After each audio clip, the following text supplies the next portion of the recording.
వాక్య స్వరూపుడైన దేవా, వాక్యం ద్వారా నాతోటి మాతోటి మాట్లాడండి.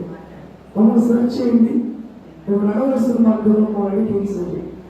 రాష్ట్రంగా నేను నిలబడుతున్నాను ప్రభు, మీరే బోధించండి, మీరే మాట్లాడమని వచ్చింది. వాక్యం మీద యేసుక్రీస్తునామములో అడిగి పొందుతున్నాం తండ్రి, ఆమేన్. మంచిది. మీ అందరికీ కూడా మరోసారి ఇలాంటి ఆరాధనకు వాళ్ళందరినీ ఆహ్వానిస్తున్నాను. మీ అందరికీ కూడా శుభాలు, వందనాలు తెలియపరుస్తున్నాను.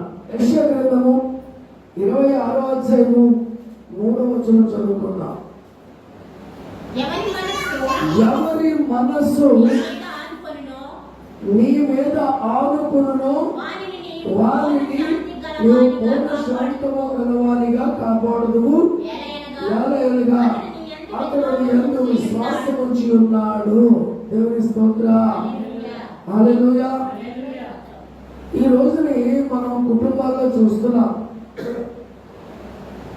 ఇంట్లో సమాధానం లేదండి, మా ఒంట్లో సమాధానం లేదండి, మేము ఎక్కడికి వెళ్ళినా మాకు ఇబ్బందులే వస్తున్నాయి, చిక్కులే వస్తున్నాయి అని చెప్పేవాళ్ళు చాలా మందిని మనం చూస్తాం.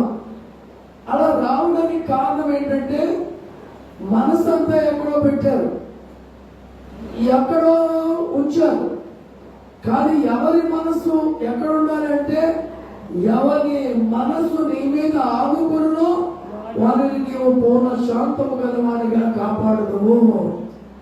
అంటే ఈ రోజు కుటుంబాల్లో సమాధానము లేకపోవడానికి, కలతలు రావడానికి, గొడవలు రావడానికి దేవుని మీద మనసు లేకపోవడమే.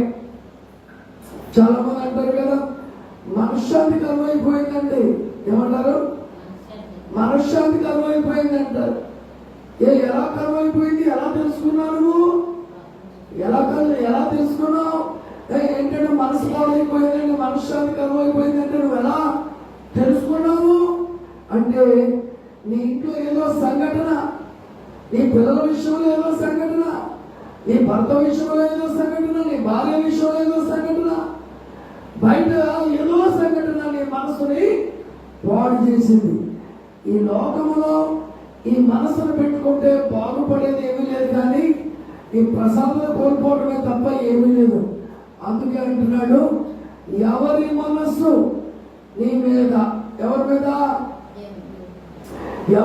అనుకుంటే నువ్వు శాంతంగా జీవిస్తావు, ఎవరి మీద అనుకుంటే ప్రశాంతంగా జీవిస్తావు, ఎవరి మీద అనుకుంటే నీవు బ్రతుకు బాగుంటుందంటే మనం నమ్మిన యేసయ్య మీద. హల్లెలూయా. అందుకే నేను పూర్ణ శాంతము గలవానిగా చేస్తాను, కాపాడుతానంటున్నాడు.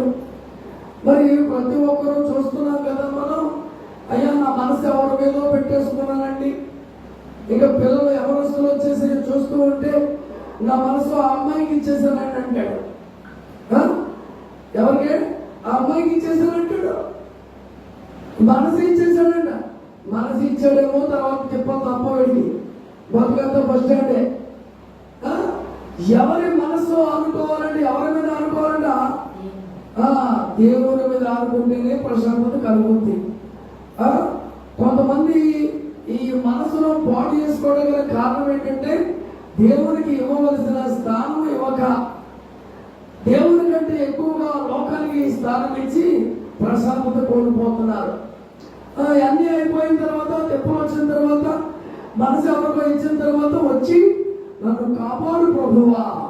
ఏంటి? ఎంతవరకు న్యాయం? నన్ను కాపాడు ప్రభువా, నువ్వు తప్ప నాకు ఎవరున్నారు ప్రభువా అని కళ్ళ ఎలా పడితే ఎలా కుదురుతుంది? అందుకే మనస్సు, ఎవరి మనస్సు అన్నాడు. ఎవరి మనస్సు అంటే ఎవరి మనసు దేవుని మీద ఆనుకుంటుందో వారికి శాంతి ఉంది, ప్రశాంతత ఉంది.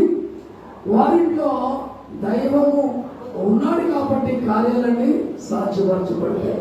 హల్లెలూయా.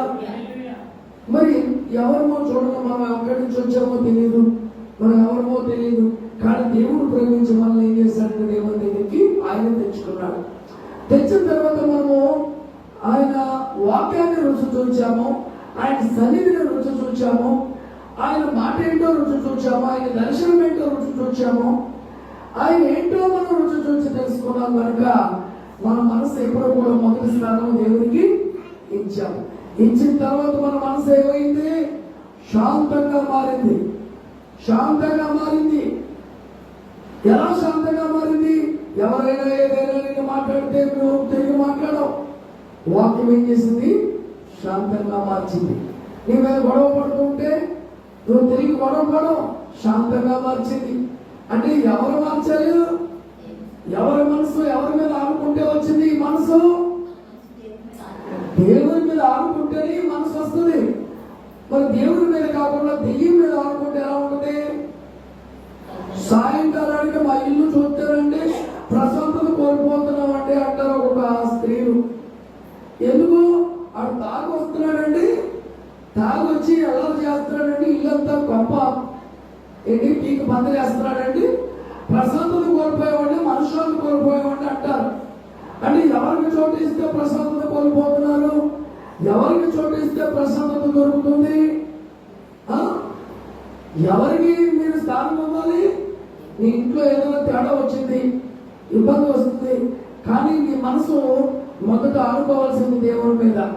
ఆడుకుంటే ఓకే, లేదంటే ఇంట్లో అంతా గందరగోళమే. ఏమండి? ప్రశాంతత అంతా కోల్పోతారు.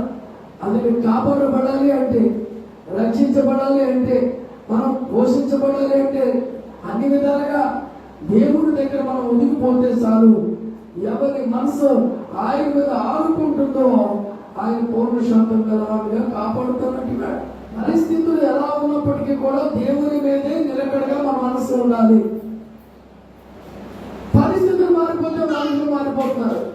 మనము పరిస్థితులు ఎలా ఉన్నప్పటికీ కూడా దేవుని హృదయానికి దగ్గరగానే ఉండాలి.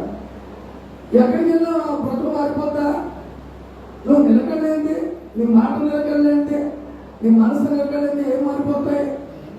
నువ్వు నీ బ్రతుకు మార్చుకో, మనం మా మనసు మార్చుకుంటే అప్పుడు అన్నీ మారుతాయి.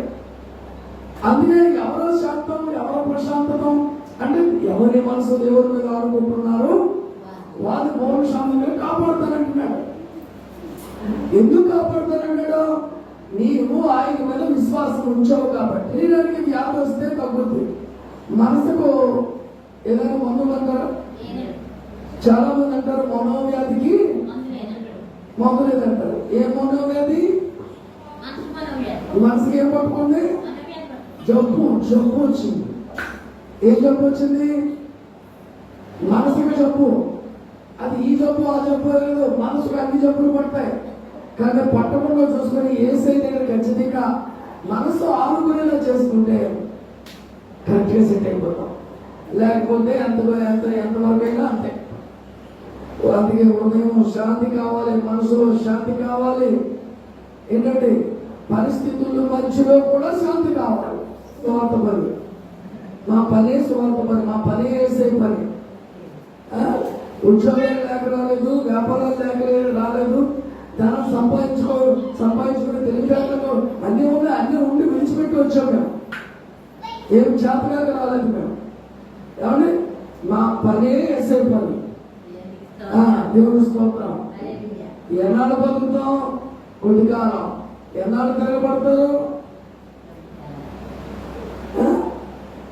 ఈ మనసు పాడైపోయే మాటలు వస్తాయి.